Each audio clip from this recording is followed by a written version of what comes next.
Chapter 4, Fencing the Homestead. Imagine you are settled on a farm in Kansas. You've worked hard, your crops are thriving, you're pleased with yourself. Then a cowpuncher decides to drive his herd to market, and though you're not right on the Chisholm Trail, you're near enough. The herd stampedes, and longhorns trample your land. Wham, bang, bash, squash. You have no crops, nothing left of a year's work, and maybe no farm, because without a crop to sell, you don't have money to buy more seed and supplies. This kind of thing happened. It was just one of the things that discouraged farming in the Plain States.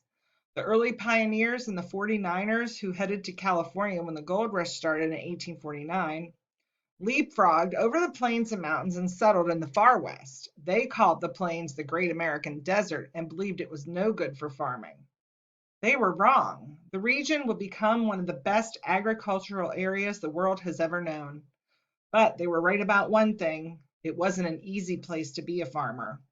There were hardly any trees and not enough water. The soil was wonderfully rich. The pioneers found native grasses tall enough to hide a man on horseback, but the weather was either blisteringly hot or frigidly cold, with tornadoes thrown in just to keep people on their toes.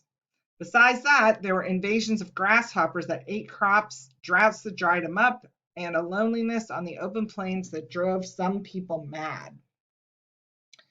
The Plain States stretch from Texas to Canada, from Kansas to Iowa to the Rocky Mountains. The Plain States are Iowa, Kansas, Minnesota, Missouri, Nebraska, North Dakota, South Dakota, and Wyoming.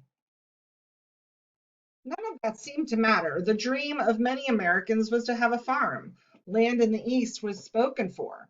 Even with problems, those vast plains looked inviting to people who wanted land of their own. Wind blew much of the time, which meant that windmills could be used to pump water from deep wells. That made water irrigation possible. In 1862, which was during the Civil War, Congress passed a bill called the Homestead Act. It said that for $10, any citizen or anyone who filed papers to become a citizen could have 160 acres of public land. That included women. As soon as the Civil War was over, a lot of people headed west to get land and become farmers. Some say 250,000 widows and single men were among those who became homesteaders. Many homesteaders were immigrants right off the boat. Some Western settlements became all German, all Danish, or all Swedish, or all Norwegian. Many immigrants tried to hang on to their original culture. Food was one way to do it. Greek, Polish, German, or Italian food was found in surprising places.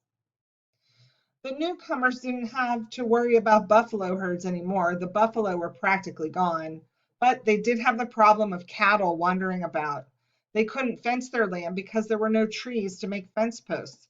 Besides, wooden fences rotted or got knocked over or burned.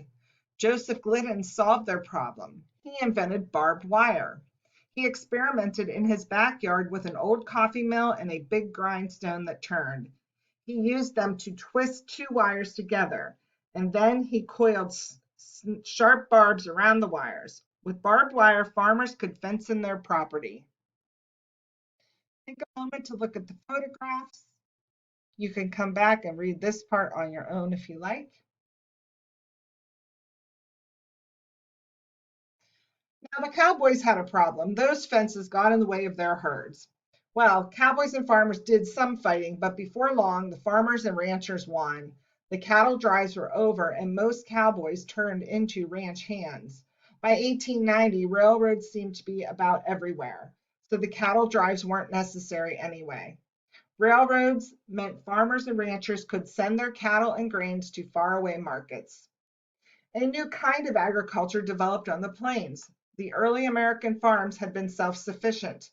The farmer took care of most of his own needs. Farm families raised cows, hogs, and chickens, grew wheat and vegetables, killed game, caught fish, built their own homes, and made their own furniture and clothes.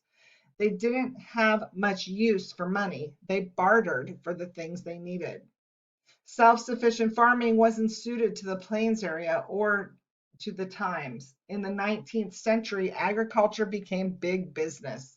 Many farmers became specialists who only grew one or two crops.